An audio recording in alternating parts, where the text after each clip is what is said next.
created my own little algorithms to do one thing or another, like disease states, a mortality algorithm. And I think you will have a whole levels of robotics, that humanoid robots or non-humanoid robots, whatever the case is. But the one that I really gravitated towards was Alteryx. Low code, no code, business intelligence stuff, data science, machine learning, things like that. Audio, the text, and then there's big metaverse buzz. Everybody knows the metaverse. Another week of AI. Yeah, that's one of the ways you do actually, help the next generation to think of the way you need to think, by writing a certification, and that certification promotes these sort of questions that they might not ask themselves all the time, but they have to study for it. And if they study for it, they have to know this somewhere in the back of their head to say, not that guy. Don't give it to the North Koreans, give it to the South Koreans. There's a difference. Right? Because, we were laughing about this, but here, the Google just told us the other day that North Koreans are using Gemini to write new resumes and submitting job application in USA. Absolutely. Right? So we need to know, HR, are you paying attention to who it is that you're doing a Zoom call with? And where are they located at? Do you know, at least technicality-wise, they can use deepfake to use accent that is literally from Florida or something like that, and they're interviewing from North Korea, like literally, right? So we gotta know this information. We gotta have this information in the back of our head, because it's not every day you're interviewing a North Korean from Zoom call with Florida accent, So I just say all those out loud because, look, me and Tony, when we sat down in the room and we were brainstorming about what to ask, questioning is the hardest part of learning. How do I get to a point of learning that I can just ask question and feel comfortable about asking that question? But it starts with asking the dumb questions first, literally, right? If you think it's a dumb question, go ahead and ask it. Then you'll find out, wait, it wasn't so dumb, really, right? And then not only that, but you'll find out how good your mentors are, because if they take your dumb question and they treat it seriously and they treat it with respect. That's right. Then they're also telling you that you have value in the not only in the question, but the fact you thought of it. Ask that next question. Yeah. And not only that, but to Tony's point, ask the dumb question, because the person next to you, your left and your right, they may be wondering the same thing, but no one ever really stepped up. So then it becomes another training and learning opportunity based on the question. Yeah. And that's, I think, one of the things that we do in the military courses, right? There's a dumb question, but we'll answer it anyway, right? Right. But it raises that community awareness that we can ask questions here. This is a safe space for me to ask that question. And if I ask that question, I help somebody else out, because now they say, you know what, I got a better question than that. And we don't know what question will ultimately lead us to just change everything, right? Because it happens quite frequently. Because if you feel comfortable about anything, you should be able to ask questions about it, right? But that doesn't necessarily mean everybody is comfortable enough to ask those questions.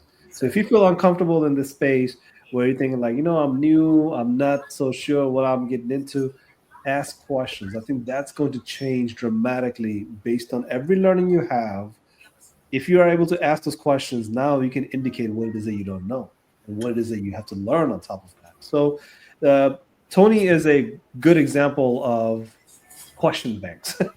Yeah, one thing that I like to ask when I find myself in situations where I'm like, I don't know what you're talking about, that gives me permission to engage in dialogue is, okay, what should I be asking that I don't know to ask? Right. Yeah. Help me with the question, please.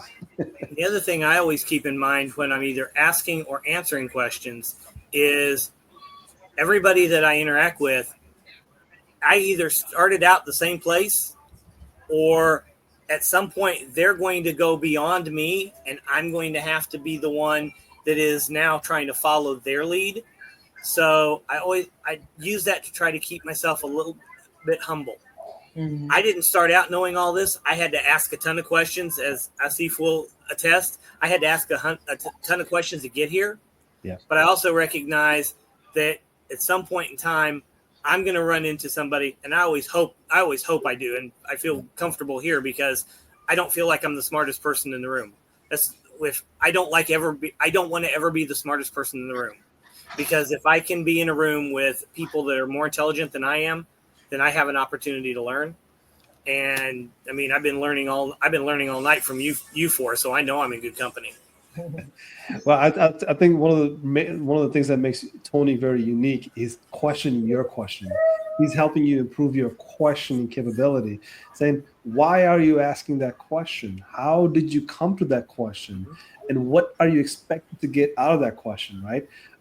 This is something that an end user's mentality shift means, right? Like, so let me give you an example. If an end user sees a blue link, they know they're not supposed to click on that blue link because they've been trained on cybersecurity. That's it. Why aren't you clicking on that blue link? How will you know the difference between all the blue links, right? And what will come out of that blue link, right? What is the process once you click on that blue link to say, what happens next, right? Can you describe that? Can you ask that question with this where, when, what, all these things that comes with it? Probe a little bit deeper, right? But now here's the one thing that I always say is that you always have a Model T curve in learning, right? Everything goes flat, all of a sudden you go deep. So some guys knows a lot about cybersecurity, ethical hacking, and that blue link that you're not supposed to click on, right? But if you can at least ask the right question, you don't have to go deep, but you can go deep enough to say, I'm not going to get any deeper than that. Right? That's too deep for me. That's how you know you're getting comfortable with learning, right? Because you learned a lot, but you cannot be learning everything. So I kind of want to, hit on my subject matter expertise here, because questioning the reason I love Tony, this much, that, when I first met him, I just was blown away by how his brain thinks, is because in machine learning, one thing that I cannot stop teaching people is about their questioning methods. This questioning methods is not just important, it saves time and it saves tons of pain. If you can ask the right question at the right moment using the right data set, your machine learning journey becomes, instead of 6 months, 6 days. 6 days. If you can ask the questions even better, your machine learning journey, it could be becoming a 6-hour one. And let me explain 6 hours and 6 days and 6 months. You rather ask the question and find out there's no point of asking that question in machine learning. You just say 6 hours later, I'm going to reframe that question. And if you want to develop a machine learning tool in 6 days, which is artificial intelligence, machine learning, that's the core of artificial intelligence, you can have machine learning in 6 days because you asked the wrong question in the first hour, but you caught it early enough to say that was a wrong question to ask. In hour 6, I was able to change that question and say, now the question I asked, now it allowed me to deliver a machine learning, the output in 6 days because you asked the right question. And you had the courage to ask the right question no matter what other people thought. Mm-hmm. And these are sort of the power of questioning the right way and the right methods, right? So when Brian teaches somebody about CompTIA certifications on security or network, you're thinking to yourself, like, wait a second, I have this great machine learning use case, but because I asked some questions about networking, all of a sudden I know that would never work. Because the routers and switches are not made for the machine learning situations output that I'm looking for. It's just simple as that, right? And you can think about like Masako, right? Masako is transforming people's lives to jobs. If you have a machine learning use case that you're thinking like, you know what, there's no job behind it. Why am I learning about that machine learning? Why don't I do something that will earn me some income and give me a potential pay raise? Question, right? Question in multiple fronts. Hardware, software, data, do they all fit? Right? Machine learning. It's like what's the life cycle of my machine learning? What is the endpoint of my machine learning, right? What do I want out of this AI? So all these things comes down to questioning. And I think I wanted to have Tony in this conversation for a very long time, just to get this sort of conversation going about people that are just not even asking questions. They're sort of like just amazed by things. And to further your point, my friend, one of the things that I give presentations on nationally to folks in the 911 industry is how to ask questions of your data. It's not just enough to say, I want to know what the average processing time was for our calls in April of 2025. Why do you want to know? What is it that you're actually looking for? When I get any data request, I have what I jokingly call in all my talks a Spice Girls moment. Tell me what you want, what you really, really want. And we pay 20 questions. Because to your point, that 30 minutes that I spend interrogating you as to what it is you're actually looking for becomes 6 hours I save on the back end getting it to you. Because now I don't have to spend all that time figuring it out. And I had a presentation in April in Ashland, Virginia. Somebody said, well, how do you get started? So I, as a thought experiment, started with one question. And I tracked that one question to all the different places you could go with it. Didn't require AI, didn't require machine learning. We came out with 52 questions from one question. And each one of them was a different nuance, a different depth, but it told them so much more about what was going on in their center and how things have evolved, how things had changed. And when we started actually getting in toward questions that could be useful for AI, then we also had a whole bunch of questions you could ask your AI vendor or your AI developer on what is it going to do? How are you using my data? Are you using my data to retrain the model? Where is it going to go? How do you work with it? How do you take care of it? How do I measure what your output is against my success, what I define as success? Yeah. How do we define success? I've seen people deploy an AI, and I'm not going to throw a center under the bus, that deployed an AI translation program, and they had to remove it after a week because it had not been trained on the emergency lingo that we needed. Now, that company went back and they've reworked their models, and they've gotten cooperation from centers who've donated data that they separate off so they can train this model separately, and it's much better. Yeah. But those are the questions that we start asking. And it's the questions that I ask whenever a vendor says, hey, we want to introduce AI in your center in this way. What's it going to do for me? How are you handling my data? Are you requiring us to use our data for your training purposes? And how do we measure success?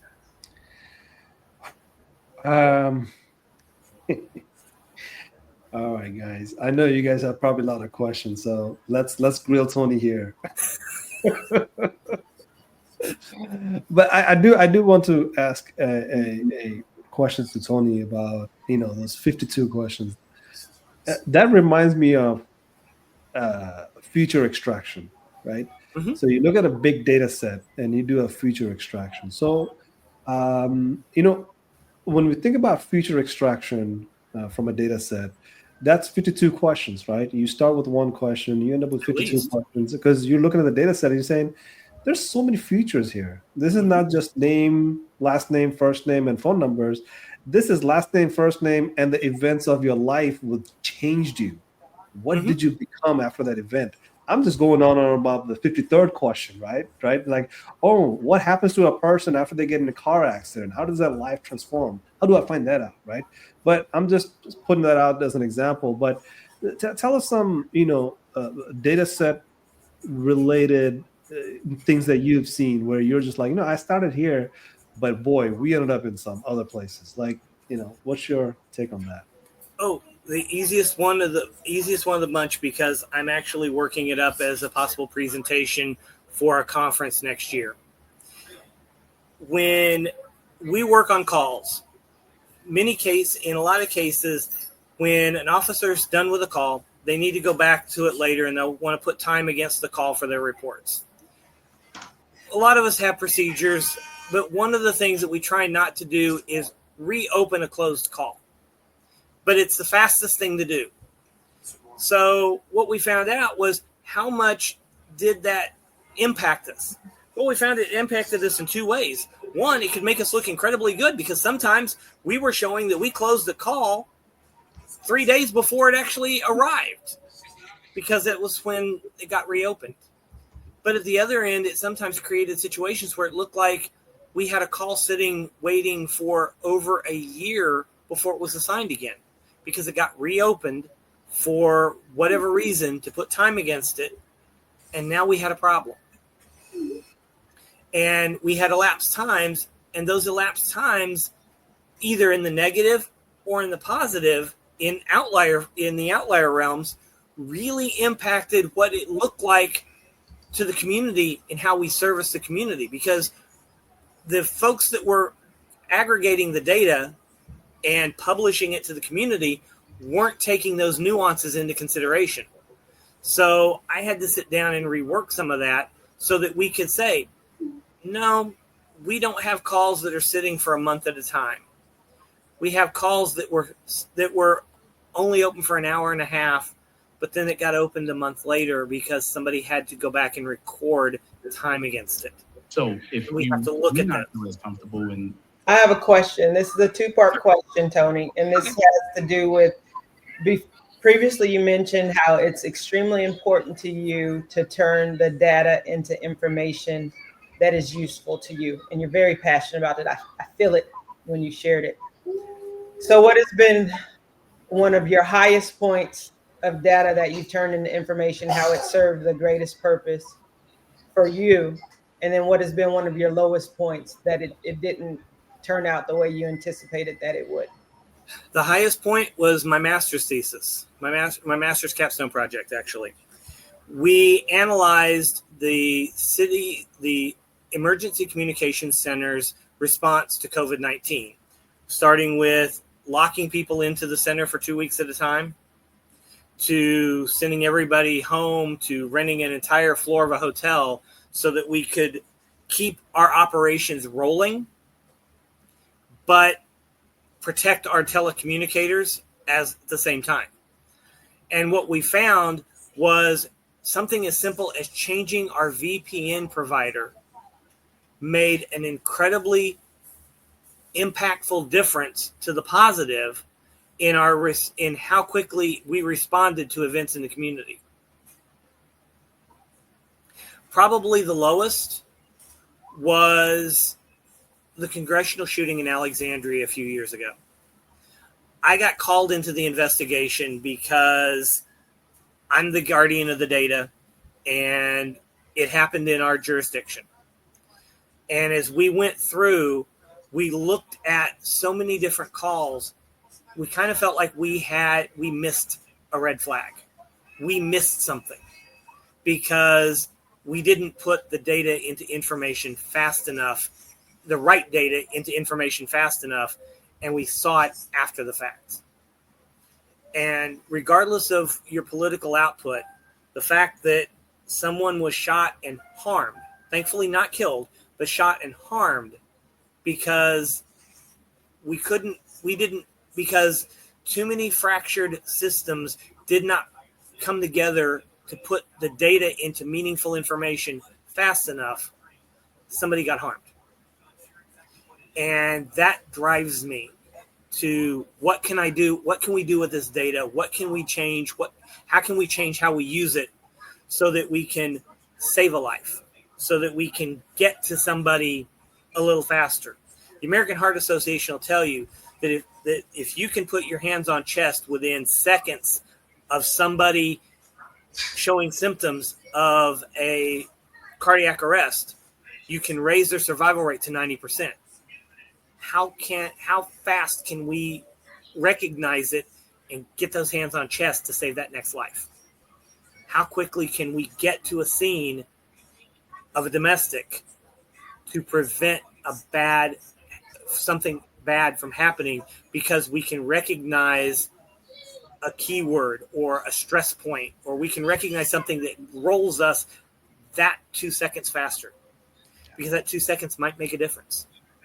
And if we can save a life, if we can protect a life, then every second that we work is worth what we do.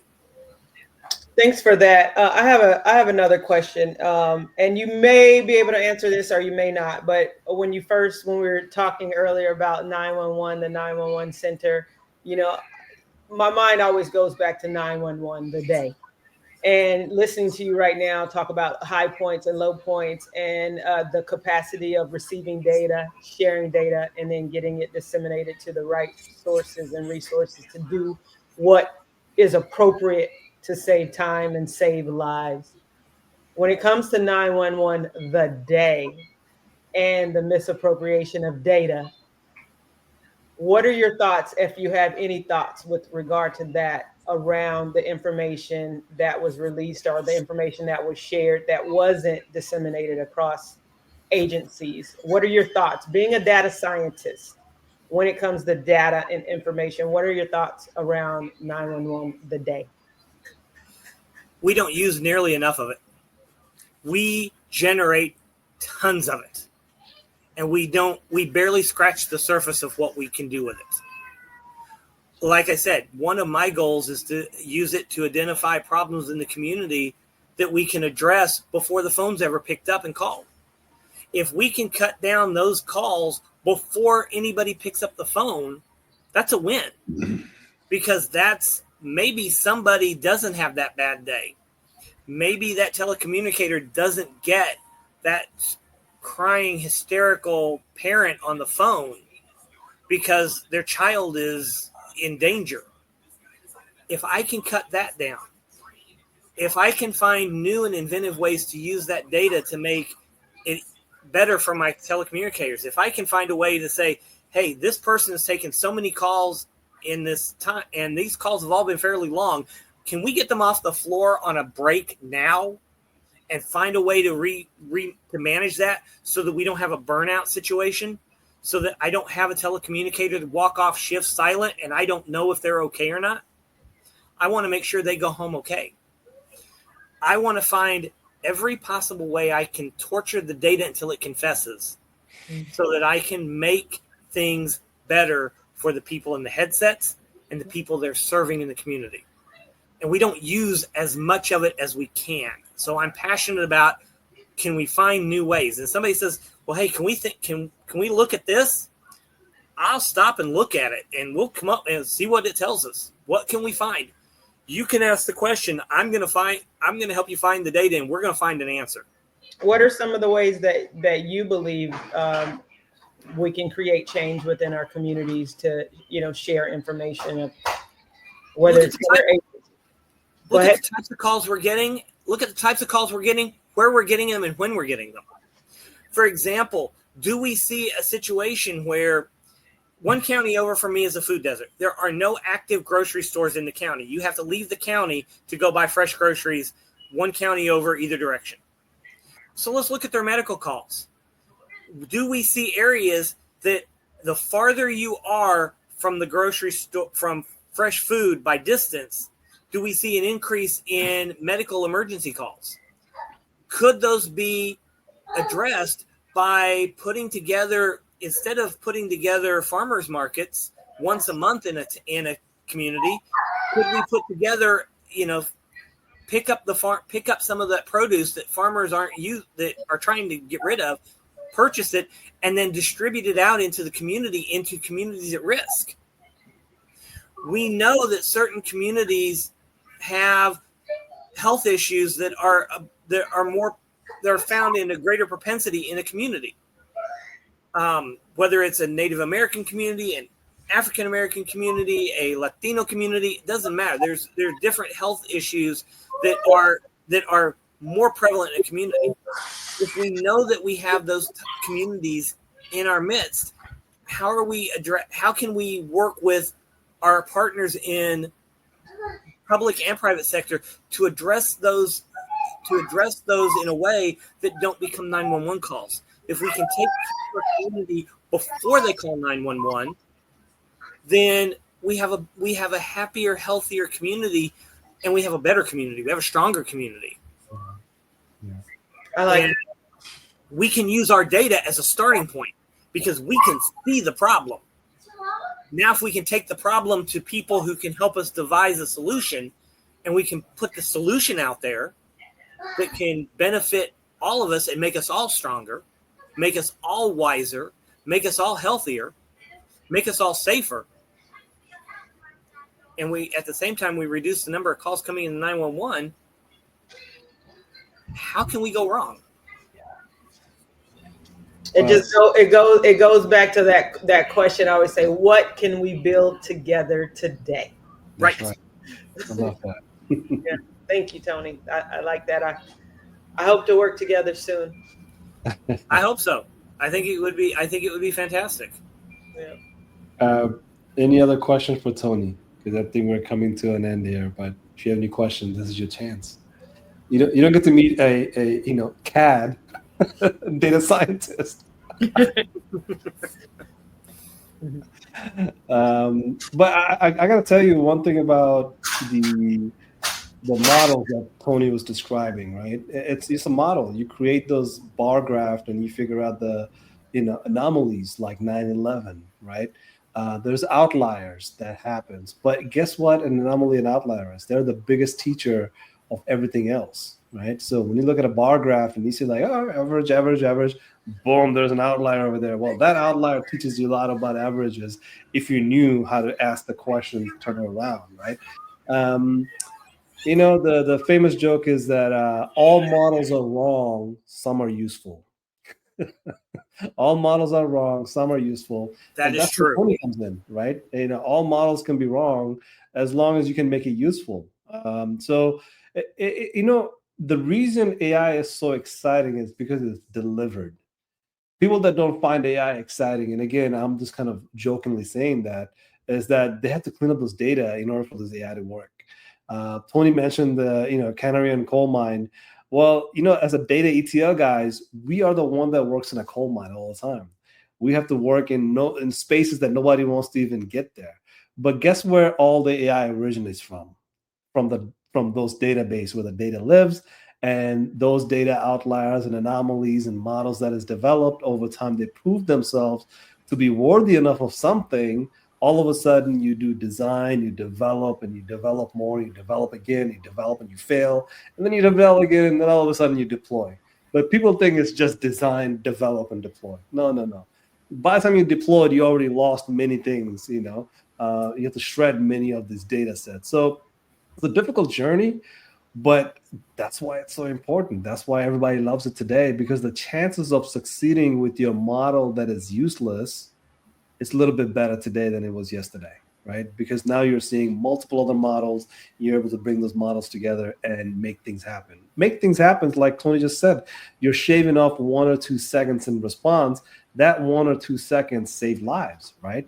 That 1 or 2 seconds of latency that you experience in a system could mean a whole lot of different things, So this is the type of conversation me and Tony had, and like I said, my brain always was like, "What are you talking about?" Because I love it. These are the things that you don't necessarily say from financial reports. You're not looking at this from perspective of a manufacturing shop floor that wants to save 1 or 2 seconds in their manufacturing, because that's the type of stuff that I deal with most of the time. And then all of a sudden you hear Tony, he's talking about 1 or 2 seconds to save somebody's lives using EMT services. You're like, wait, what? That's amazing type of satisfaction that comes from the data and data analytics. So really, I want to thank all of you guys for joining this conversation. I get fascinated every time because we learn something new every time, right? And we learn it from each other. So our Smart AI community, we are for the specialist. That's the S in SMART, right? M for methods, A for advocacy, R and T for research and training. So we are all specialists here. We all have our methods and we all advocate. But we advocate through research and training because we have to continuously research and train. And when we do that over and over, we learn different things. As a specialist, you can ask me about many things, and I probably know some things about those little things, So whatever the case is, as a specialist, when we come to the table and we sit around with each other in a community of practice, as you can see right here, we come frequently enough, we learn more frequently, and we keep up to date. We learn more frequently. We're able to keep up with the ever-changing AI world. I blame it on NVIDIA because they does so many fascinating things every week that I'm just like, it's hard to keep up with. These hardwares are out of control, how innovative they are. And of course, with software that is being developed so rapidly and the data that is being produced so rapidly, it's really hard to keep up with AI guys, right? So as an advocate, I advocate for the fact that we all need to be educated, and we all need to educate with each other. Look to your left, look to your right, and see who knows what, and address that as your source of strength, right? So again, I had a blast learning, but let's go around the room and give our departing thoughts, and give a little shout out to everybody who's listening, and what it is that you would like them to have as a call to action, so that way maybe they will do something different tomorrow after listening to you. I'll let Tony go first. The one thing I'd say is support is if you live, especially in a rural community, and you have the skills to help technologically with your centers, reach out to them and see if there's something you can do to help. In some cases, they may say no, but they may say, hey, if you can help us write reports and show us something, whatever, and you're willing to go through and work with a pre-cleaned data set or whatever, find out what you can do to help. Find out what you can do to help them. And make sure that one other thing you can do, talk to your congressperson, because right now 911 telecommunicators are still classified as secretarial. They're not classified as first responders. They need to be, because they are the ultimate first responder. When you pick up that phone and you dial 911, they're the first voice you hear. They're not secretarial. They're first responders. They're the first responders. And we need to make sure they're treated that way. So one other thing to take away, reach out to your representatives, your senators, and tell them we need to change this. That 911 telecommunicators have to be first responders. We cannot keep calling them. In some states, they're recognized that way, but we need them federally recognized as first responders, not secretarial. Awesome. Brian, any call to action? I would just say for those that are watching all around on this podcast, is I live and breathe by the 3Ds. You don't have to be an expert in everything that we're talking about. You may not even have a clue on what we're talking about, but just be determined, be dedicated, and be disciplined to the cause, whatever your cause is, whether it's cybersecurity, whether it's the DoD, no matter what it is, have the 3Ds: determination, dedication, and be disciplined. Darcy? I just want to say thank you for letting me participate with such extraordinary people. And the call to action I have for our listeners are, we've covered a bit to ask those questions and have the courage to ask those questions, and know that you don't have to be the expert in everything. And when you ask those questions, the experts show up. It's shocking and surprising and fantastic. So there is a community out there, and we're all making mistakes. We're all learning, and we're all doing this together. That's right. That's right. Thank you, Darcy, for being here. Really appreciate you. Masako, your turn. All right. A secure world is not built by tech alone. It's built by intention. Oh, yeah. I believe we can. I believe we must. Because people are not optional in systems. People are the system. Vote for Masako. Yeah. And you can find me on masakome.com and Mommy to Be in Me. Absolutely. And all of us here are just in the smart community, smart AI, that's right. smart technology services, Coupa solutions. No, all of us are here to support and help. So anyways, you feel like you need expertise from this group, just reach out to us and we'll get you in contact because we all have all their contact information. But we first ask, hey, would you like to reach out? Right, but what do we say, y'all? What do we say? If you want to go fast, go alone. If you want to go far, go with the team. Go with the team. That's right. That's right. Well, I feel energized. I don't know about you guys. So, AI is out. Yes. Until next time. That's it. That's it. That's how you do it. Thank you all. Thank you.